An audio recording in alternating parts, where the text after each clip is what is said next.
Hi friends, this is CR Sakhare. आज हम लोग बात करेंगे balance transfer facility of the personal loan के बारे में। हमारे पास जो भी क्लाइंट्स आते हैं वो बैलेंस ट्रांसफर के बारे में इंक्वायरी करते हैं, तो वो पूछते हैं कि क्या हम लोग हमारा पैसा बचा पाएंगे बैलेंस ट्रांसफर में या नहीं। तो आज हम लोग ये वीडियो में देखेंगे। वीडियो शुरू से अंत तक पूरा देखना दोस्तों। बैलेंस ट्रांसफर क्या होता है इसके बारे में आपको बताना चाहता हूँ। बैलेंस ट्रांसफर वो होता है कि मान लीजिए आपका कोई बैंक में लोन चल रहा है, मान लीजिए वो बैंक को ए बैंक बोलेंगे, ए बैंक में आपका लोन चल रहा है, उसका जो भी आउटस्टैंडिंग अमाउंट बचा होता है उसको हम लोग अगर अभी जो बैंक में अप्लाई करना है, मान लीजिए बी बैंक में आप लोग अप्लाई करना चाहते हो, तो वहां का बैलेंस जो आउटस्टैंडिंग अमाउंट है वो यहाँ पे ट्रांसफर होता है। वो ये जो बैंक है बी बैंक है, जो बैंक में आप बैलेंस ट्रांसफर करना चाहते हो वो बैंक आपको डीडी देती है आउटस्टैंडिंग अमाउंट का। फिर वहां पे आपका ईएमआई चालू होता है। ए बैंक का ईएमआई बी बैंक में चालू होगा, उसको बैलेंस ट्रांसफर बोला जाता है, बैलेंस ट्रांसफर फैसिलिटी बोला जाता है, जो कि every bank allowing the balance transfer, every bank balance transfer allowed करता है। लेकिन ये फैसिलिटी में कैसा पैसा बचता है, हमारा मनी बचता है या नहीं, हम लोग देखते हैं दोस्तों।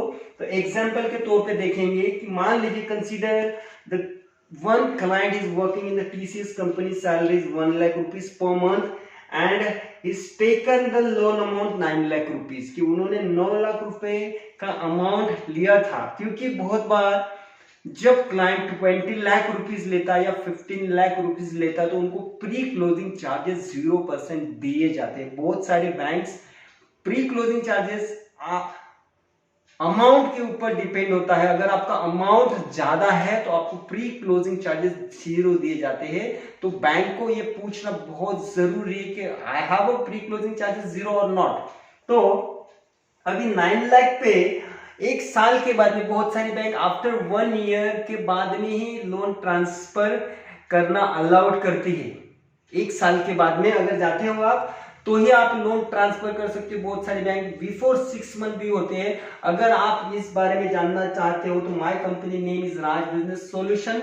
हमारे पास में 40 बैंक्स का comparison available with direct executive आपको कांटेक्ट करता है और आपको 100% सर्विस गारंटी दिया जाता है। तो हम लोग ये एग्जांपल के तौर पे देखते हैं कि इफ आफ्टर 1 ईयर के बाद में अगर आप बैंक के पास जाते हो कि मुझे हाँ जी मुझे बैलेंस ट्रांसफर करना है, तो आपका देखिए, अगर if customer taken the loan at the rate of 10.99%, तो उनका ईएमआई 5 साल के लिए 19,564 रुपीज आएगा ईएमआई क्लाइंट का। एंड हम लोग जब बैलेंस ट्रांसफर के लिए जाएंगे एक साल के बाद में, मान लीजिए कंसीडर, तो आपका जो प्रिंसिपल अमाउंट बचता है 7,44,459 रुपीज, जो आपका आउटस्टैंडिंग अमाउंट अभी बचेगा आफ्टर 1 ईयर, तो ये है 7,44,000। तो इसका आपको प्री क्लोजिंग चार्जेस देना पड़ता है दोस्तों, प्री क्लोजिंग चार्जेस जी। अगर आपका टेन्योर 5 साल का लेते हो, अगर पहले आपको क्लोज करना तो बैंक आपको प्री क्लोजिंग चार्जेस लेंगी, वो अप्लाई करती है।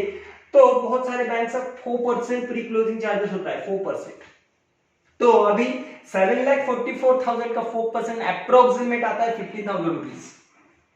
तो 15,000 रुपीज आपको एक्स्ट्रा देना पड़ेगा और आप वो बैंक में लोन ट्रांसफर कर सकते हो। वहां पे आपका ईएमआई स्टार्ट हो जाएगा। तो अभी मान लीजिए कंसीडर करिए कि आपने 7,44,000 का बैलेंस ट्रांसफर करने का प्लानिंग किया है वहां पे, और बैंक ने आपको 10.25 का ऑफर दिया है। मान लीजिए कि चलो हम लोग आपको 10.25 का रेट लगा के देंगे, तो देखते हैं कि इसमें हमारा पैसा बचता है नहीं। अभी देखिए, by the rate of 10.25% the EMI will be 18,971 rupees.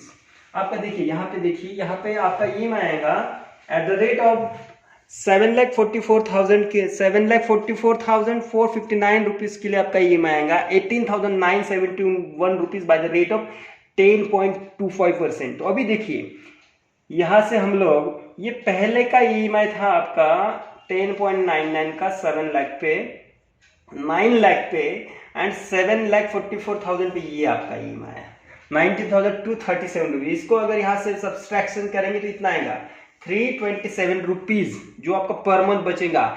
10.99 से कन्वर्ट किया आपने 10.25 में, तो कितना बच रहा है 327 रुपीज मल्टीप्लाइड बाय 48 क्या है 4 साल बच गया ना आपका, 4 ईयर का 10 ईयर, तो इसको 48 मंथ में मल्टीप्लाई किया तो टोटल अमाउंट कितना है आपका, देखिए 15,696 रुपीज, कितना है 15,696 रुपीज आपका ये बच रहा है अगर 4 साल के लिए आपने ट्रांसफर। लेकिन आपका 15,000 को चार्ज भी लगा ना आपको 4% प्रिंसिपल पे, आपका प्री क्लोजिंग चार्जेस भी तो लगा 15,000, फिर बच गया कितना 696 रुपीज, अभी इतना बच गया। अभी 7 लाख पे बैंक क्या क्या चार्जेस लगाती है, नंबर 1 स्टैंप ड्यूटी लगाएंगे आपको 100 रुपीज पर लाख, तो 700 तो ये हो गया, 700 रुपीज स्टैंप ड्यूटी चार्जेस हो गया आपका, स्टैंप ड्यूटी चार्जेस, ठीक है।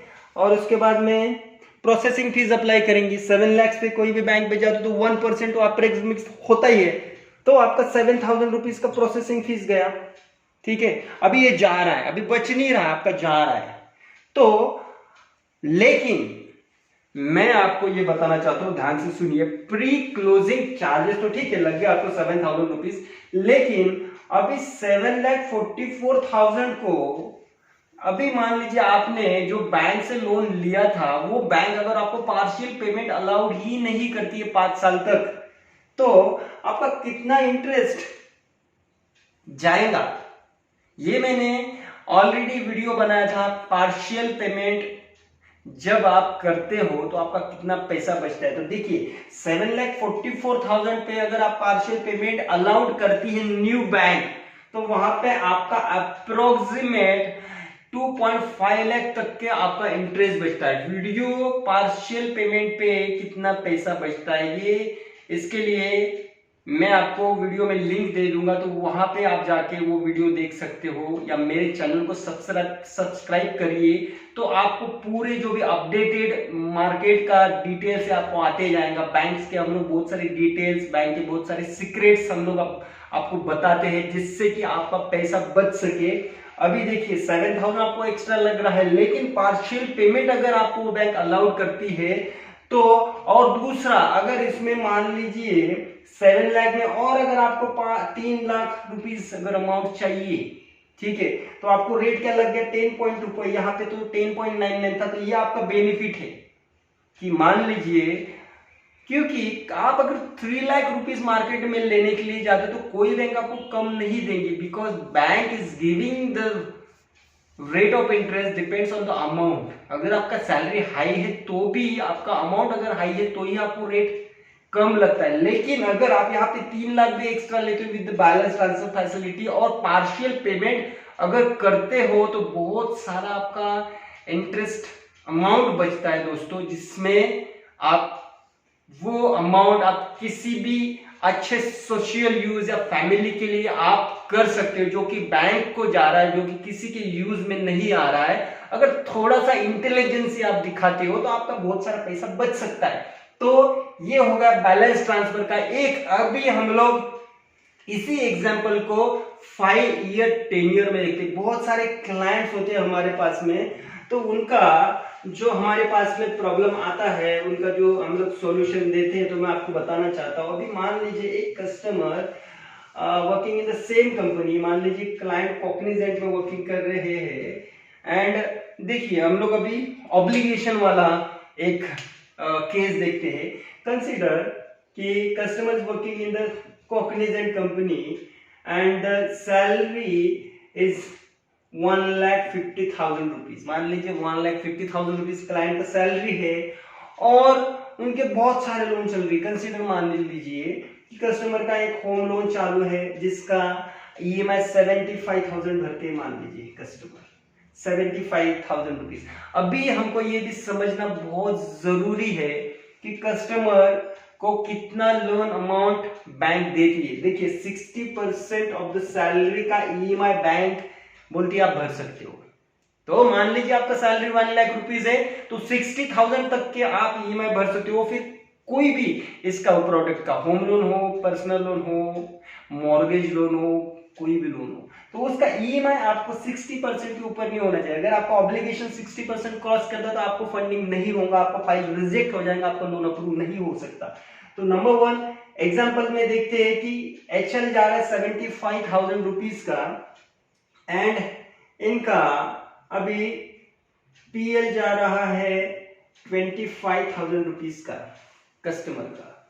एंड अभी कस्टमर बोलते हैं, अभी हम लोग देखेंगे अप्रोक्सीमेट कस्टमर आता है कि बोलता है कि मुझे अभी EMI कम चाहिए, EMI कम चाहिए। तो बहुत बार कैसा होता है कि हम लोग ये केस में देखेंगे कि मान लीजिए कस्टमर ने लिया है पहले 15 लाख रुपीज, मान लीजिए 15 लाख रुपीज लिया था उन्होंने, 75,000 का HL जा रहा है, इसको हम लोग 25,000 ना लेके अमाउंट 15 लाख डालेंगे। अभी 15 लाख पे कस्टमर को कितना EMI आता है ये हम लोग देखेंगे। 15 लाख पे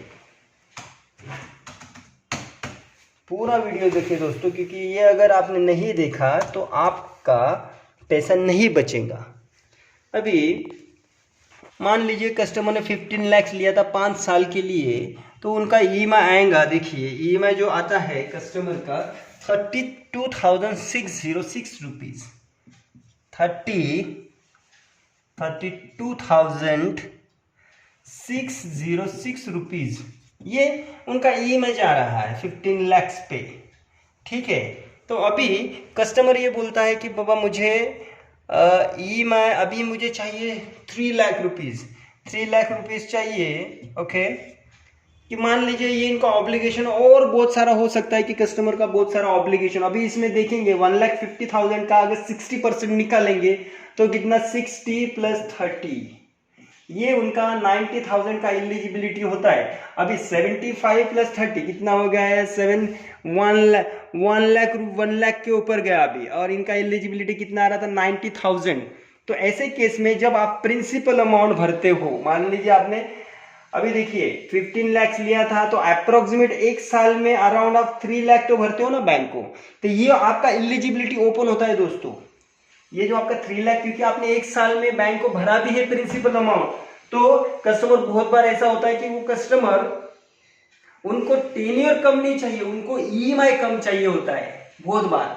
तो अभी मान लीजिए आपने 15 लाख लिया था और कोई दूसरे बैंक से लिया था, फिर वही अभी कोई दूसरे बैंक से लिया कस्टमर ने 15 लाख और उसे प्री क्लोजिंग 0 अप्लाई है। अभी देखिए क्योंकि अमाउंट ज्यादा है, एक केस हम लोग देख रहे अमाउंट ज्यादा 15 लाख का, तो इसमें हो सकता है कस्टमर को बैंक ने 10.99 रेट लगाया हो सकता है, कस्टमर को 10.99 रेट लगाया हो, तो इसको अभी 10.25 लगेगा कस्टमर को रेट, और हम लोग टेन्योर 5 साल का लेंगे। देखिए 4 साल का नहीं लेंगे इस बार। तो अभी क्या होगा, अभी देखते हैं 15 लाख पे, अभी यहाँ पे हम लोग देखेंगे 15 लाख पे, 15 लाख को अगर हम लोग देखते हैं आफ्टर 1 ईयर कितना बच रहा है 12,40,766, 12,40,766 रुपीज, ये आपका प्रिंसिपल आउटस्टैंडिंग है।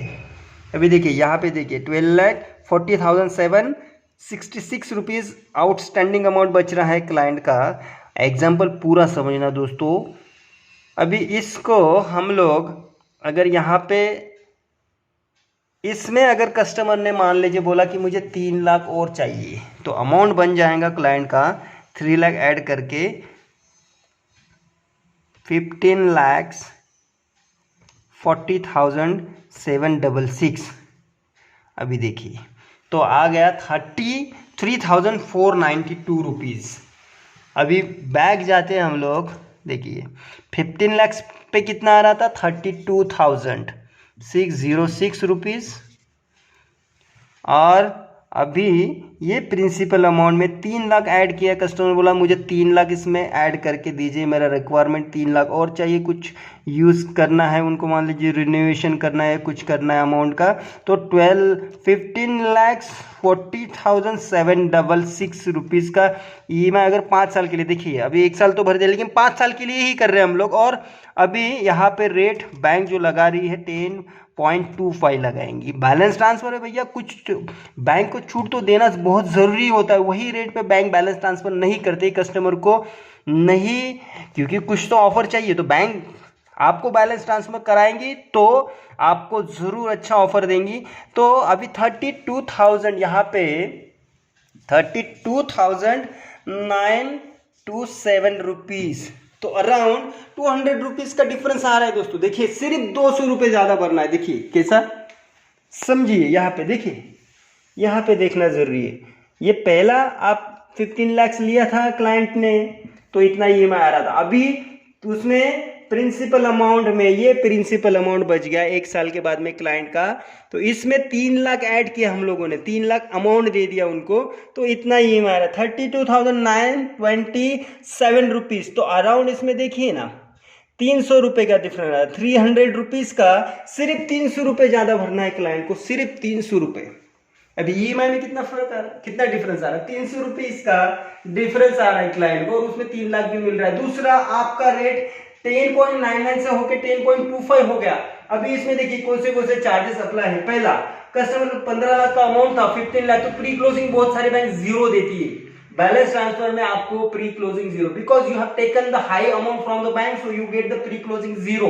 तो ये केस में आपको बहुत अच्छा रहेगा। जिनका भी ऑब्लिगेशन ज्यादा होता है, जिनको ऐसा लगता है कि मेरा EMI कम आ जाए भाई, ठीक है, तो वो लोगों के लिए बहुत अच्छा होता है बैलेंस ट्रांसफर, क्योंकि अगर टेन्योर बढ़ा दिया आपने तो आपका EMI कम होता है, लेकिन टेन्योर कम किया तो बहुत बार बैलेंस ट्रांसफर आपको शायद बेनिफिट नहीं देता है। लेकिन अगर अमाउंट चाहिए आपको और पार्शियल पेमेंट फैसिलिटी चाहिए तो ही आपके लिए बेनिफिशियल होता है, तो ही आपको बैलेंस ट्रांसफर आपका अमाउंट सेव करता। अगर ये वीडियो आपको अच्छा लगा, अगर आपके लिए थोड़ा भी मैं हेल्पफुल हूं, तो प्लीज चैनल को सब्सक्राइब कर दीजिए, लाइक करिए और आपके फ्रेंड्स, आपके फैमिली के साथ शेयर करिए। Thank you so much.